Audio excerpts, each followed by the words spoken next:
مسجدیں اللہ کی عبادت کے لیے ہوتی،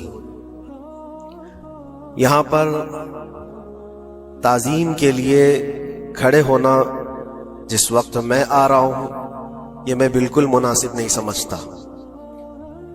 اپنی اپنی جگہوں پر بیٹھے رہیں، کھڑے ہونا بلکہ اللہ کے نبی صلی اللہ علیہ وسلم نے یہ ارشاد فرمایا، جو بندہ یہ تمنا رکھتا ہے کہ لوگ اس کے لیے کھڑے ہوں، اللہ اس کو دنیا میں اور آخرت میں ذلیل فرمائے گا۔ ہمیں یہ ہرگز تمنا نہیں ہونی چاہیے کہ ہمارے لیے لوگ کھڑے ہوں، اور اللہ کی عبادت کے لیے آئے ہیں اور ہمارا سر یہاں پر صرف اللہ کی بارگاہ میں جھکنا ہے۔ اور یہاں پر اللہ اکبر جب کہا جاتا ہے اللہ سب سے بڑا ہے، پھر کسی کی طرف توجہ نہ ہو، باہر تعظیم و تکریم، عزت و وقار سب اپنی جگہ پر، یہ اللہ کا گھر ہے اور خالص اللہ کی عبادت۔ بہرحال درود پاک پڑھ لیں۔ اللہم صلی علی سیدنا محمد معدن الجود والکرم وآلہ واصحابہ الکرام وابنہ الکریم وبارک وسلم صلاة دائمة سرمدا ابدا۔ اللہ تبارک و تعالی نے قرآن پاک میں ارشاد فرمایا کہ اللہ کی طرف بڑھنے کے لیے تم راستہ تلاش کرو اور محنت کرو، اور اللہ نے انسان کو دونوں طاقتیں دی ہیں، خیر کی بھی اور شر کی بھی، اچھائی کی اور برائی کی، دونوں کی طاقتیں اس کے اندر ہیں۔ خیر والا جو مادہ ہے اس کو اچھائیوں کی طرف لے جاتا ہے اور شر والا مادہ اس کو برائیوں کی طرف لے جاتا ہے۔ جب یہ دونوں چیزیں انسان کے اندر موجود ہیں تو انسان کبھی نیکیوں میں غالب آ جاتا ہے اور کبھی برائیوں میں غالب آ جاتا ہے۔ یہ شروع سے معاملہ چلا آ رہا ہے، اور انہی معاملات کو لے کر انبیاء کرام علیہ السلام بندوں کی ہدایت کے لیے آتے رہے۔ اللہ تبارک و تعالیٰ نے بندوں کو یوں ہی نہیں چھوڑ دیا بلکہ اپنے پیغمبروں کو بھیجا، اور خیر اور شر کے درمیان تمیز سکھانے کے لیے انبیاء آتے تھے، یہی بتانے کے لیے کہ تم جس راستے پر چل رہے ہو اگر یہ غلط ہے تو غلط اور صحیح ہے تو صحیح۔ اور آخر نبی ہمارے آقا محمد صلی اللہ تعالی علیہ وسلم کے بعد پھر یہ کام امت کے علماء اولیاء انجام دیتے رہے۔ آج جو ضروری بات میں عرض کرنا چاہتا ہوں وہ یہ ہے کہ اسلام کا جو نظام ہے خیر کو پھیلانے کے لیے ہے اور شر کو دبانے کے لیے ہے۔ اسلام پوری طاقت اس پر لگاتا ہے کہ خیر کا نشر ہو، اس کی تبلیغ ہو اور برائیوں سے لوگ بچیں۔ اور آپ کو پتہ ہے اللہ تعالیٰ نے ہمارا لقب قرآن میں کیا بیان فرمایا؟ کنتم خیر امت، تم خیر امت ہو، یعنی بہترین امت ہو، اخرجت للناس، لوگوں میں اللہ نے تم کو سب سے بہترین امت بنایا۔ لیکن وجہ کیا ہے؟ کس وجہ سے تمہیں خیر امت کہا گیا؟ آگے خود اللہ تعالیٰ قرآن میں فرماتا ہے کنتم خیر امت اخرجت للناس تأمرون بالمعروف وتنہون عن المنکر، تم لوگوں کو اچھائی کا حکم دیتے ہو اور برائیوں سے روکتے ہو۔ یہ ہمارا خاصہ ہے، یہ ہماری اسپیشیلٹی ہے۔ اچھائیوں کی تعلیم دینا، اس کی ترغیب دینا، اس کی تبلیغ کرنا، اس کو پھیلانا، یہ اسلام کا نظام ہے، اور برائیوں سے روکنا یہ اسلام کا نظام ہے۔ اور خیر امت ہونے کے سبب آپ کو یہ کام کرنا ہی ہوگا۔ لوگ اگر یہ سمجھتے ہیں کہ یہ صرف مولانا لوگوں کا کام ہے یا مبلغ کا کام ہے، مائک ملے گا تو ہی تبلیغ کرے گا، نہیں، ہر مسلمان کی ذمہ داری ہے کہ وہ خیر کو اپنی طاقت کے مطابق لوگوں میں پھیلائے، اور برائی دیکھے تو اس کو روکے، اور برائی دیکھ کر کے خاموش رہنے والے کا وہی انجام ہے جو برائی کرنے والے کا انجام ہے۔ ایک حدیث میں ملتا ہے جبرائیل علیہ السلام ایک بستی پر عذاب نازل کر چکے تھے اللہ کے حکم سے۔ وہ بستی گنہگار تھی بہت، لیکن اس میں ایک نیک بندہ تھا، بہت پرہیزگار تھا، کبھی گناہ نہیں کیا تھا اس نے۔ انہوں نے اللہ کی بارگاہ میں پوچھا جبرائیل نے کہ مولا اس بستی میں ایک نیک بندہ بھی ہے، اس کا کیا کیا جائے؟ اللہ تبارک و تعالیٰ کا حکم جلال تھا کہ اس کو بھی اسی میں تباہ کر دو، عذاب میں اس کو بھی گرفتار کر دو۔ عذاب اس پر بھی آیا جبرائیل علیہ السلام کافی دنوں کے بعد پھر رب تعالیٰ کی بارگاہ میں پوچھتے ہیں کہ اس کا کیا قصور تھا؟ وہ تو تیرا عبادت گزار بندہ تھا، نیکوکار تھا، گنہگاروں پر عذاب آیا لیکن اس پر کیوں آیا؟ اللہ نے فرمایا وہ نیک تو تھا لیکن اس کی آنکھوں کے سامنے برائیاں ہوتی تو اس کو کچھ فرق نہیں پڑتا تھا، یہ دیکھتا اور خاموش رہ جاتا تھا۔ تو گناہ کرنے والوں کا اور برائیوں کا اڈا سجانے والوں کا جو انجام ہے وہ دیکھ کر خاموش رضامندی رکھنے والوں کا بھی وہی انجام ہوگا۔ اس لیے امت کی ذمہ داری ہے یہ کہ آپ اپنے ارد گرد اگر برائیاں دیکھیں اور غلط بات دیکھیں تو اس کو روکیں، اور روکنے کی آپ کے پاس جیسی طاقت ہو، زبان سے روک سکتے زبان سے، ہاتھ سے روک سکتے ہاتھ سے، یہ دونوں کی طاقت نہیں ہے تو دل میں برا جان کر اس جگہ سے اٹھ جاؤ، اس جگہ کا بائیکاٹ کرو۔ یہ تو کم سے کم کر ہی سکتا ہے انسان، وہ برانگیختہ ہوگا، اس کی طبیعت برائیوں کو دیکھ کر کے ماننے کو کبھی تیار نہیں ہوگی۔ اس لیے خیر امت کا جو سٹیٹس ہے اس کو مینٹین کرنا ضروری ہے۔ یہی تو بات ہے میرے عزیزو، ہزار طرح کی مصیبتیں آئیں ہم پر لیکن ہم اس مشن کو نہیں چھوڑ سکتے جو ہمارے ایمان۔ ہو سکتا ہے آج کے دور میں ہاتھ کا استعمال تمہارے لیے بہت مصیبت بن جائے، تمہارا اس کے اوپر حکم نہیں چلتا ہو، زبان کا استعمال نہیں کر سکتے ہو، مجبور ہو، تو اس میں کیا مجبوری ہے کہ اپنے دل سے برا جان کر کے اٹھو؟ اور یہ بھی نہیں کرتا تو سمجھ لو کہ ایمان کا آخری حصہ بھی اس کے دل سے چلا گیا۔ ایمان جس کے پاس تھوڑا سا بھی باقی ہے وہ برائیوں کو دیکھ کر کے کا حصہ ہے، جو ہمارے ایمان کا حصہ ہے۔ ہمیں جو برائی نظر آئے گی اس پر بولنا ہم پر واجب ہے، اور اس پر بھی خاموش اور مصلحت کی اور حکمت کی بات کر کے اس کے بہانے سے گوشہ نشین ہو جانا یہ امت کی ذمہ داری نہیں ہے، یہ تو راستہ تلاش کرنے اور بہانے کی بنانے کی ذمہ ایک سوچ ہے۔ باقی ہر عالم دین ہو، ہر مومن ہو، برائی کو دیکھے تو اس کا اظہار کرے اور لوگوں کو روکنے کی کوشش کرے۔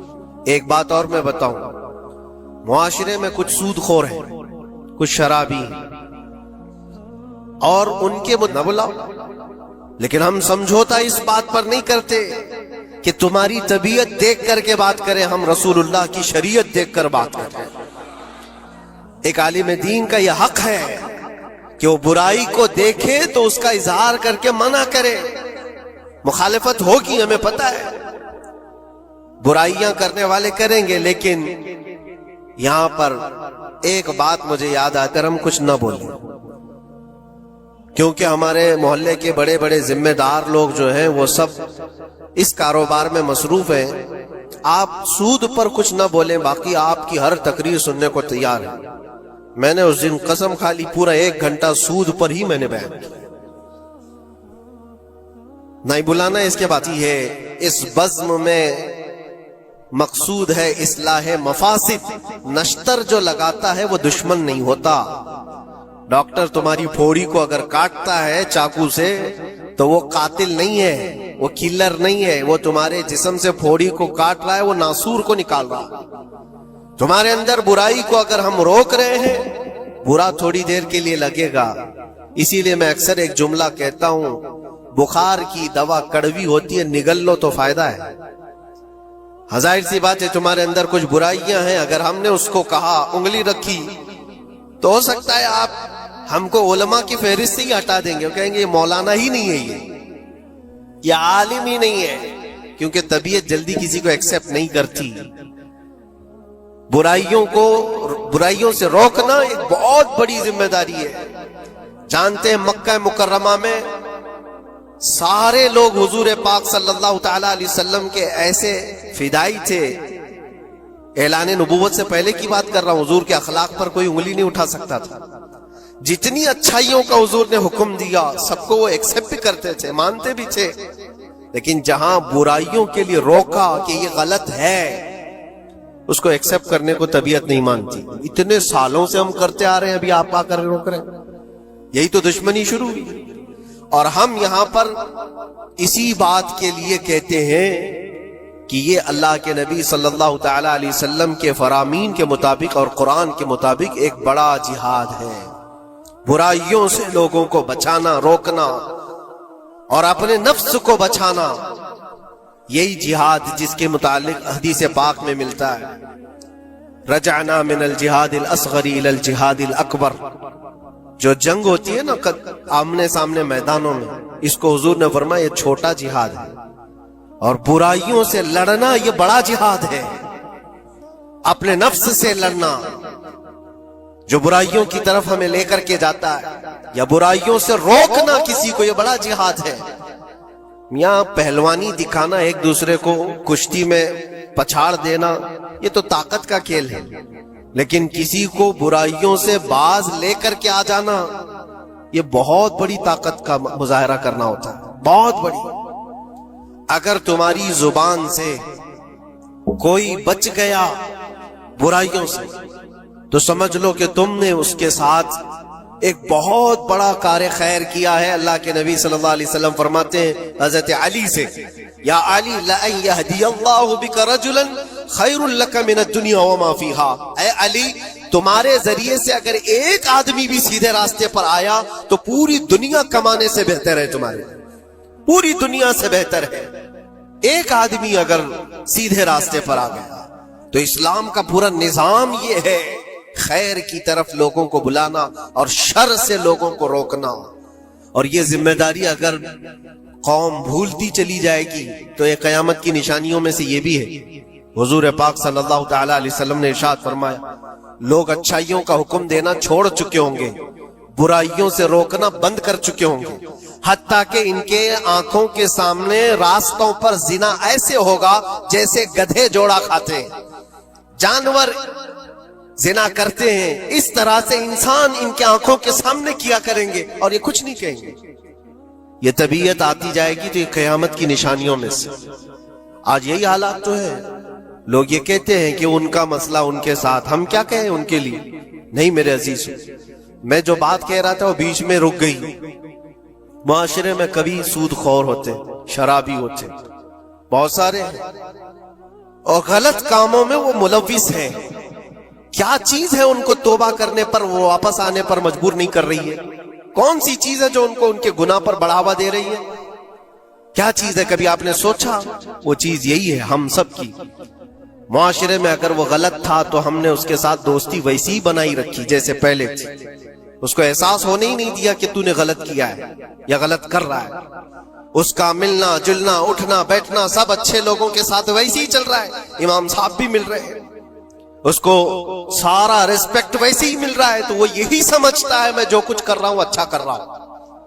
اور اگر قوم کی تمام ذمہ دار لوگوں نے ایک بات یہ طے کیا کہ تو یہ غلط کاموں میں ہے، ہم آج سے تیرے ساتھ کوئی تعلق نہیں رکھیں گے، کبھی تیرے ساتھ کسی دعوت میں نہ آئیں گے نہ بلائیں گے. اس سے ہوتا کیا ہے؟ لوگوں کو ایسا لگتا ہے کہ ہم بائیکاٹ کا کوئی مشن چلا رہے. نہیں، اس سے اس کو احساس ہوتا ہے کہ میں مجلس میں بیٹھنے کے لائق نہیں ہوں، میں توبہ کر لوں تاکہ بیٹھنے کے لائق بن سکوں، ان برائیوں سے باز آ جاؤں.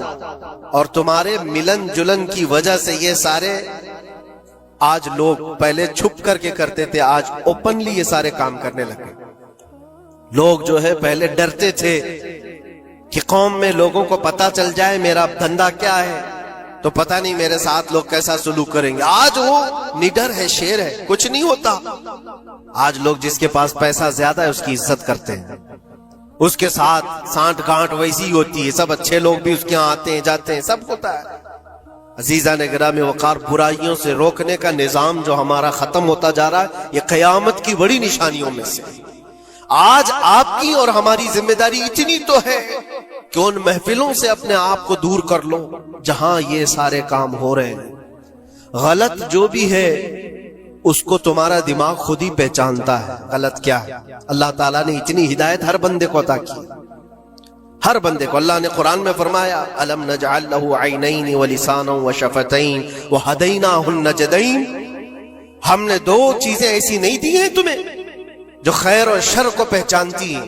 ہر انسان آپ کو کسی نے بتایا نہیں کہ آگ گرم ہوتی ہے، بچپن سے بتایا نہیں جاتا ہے انسان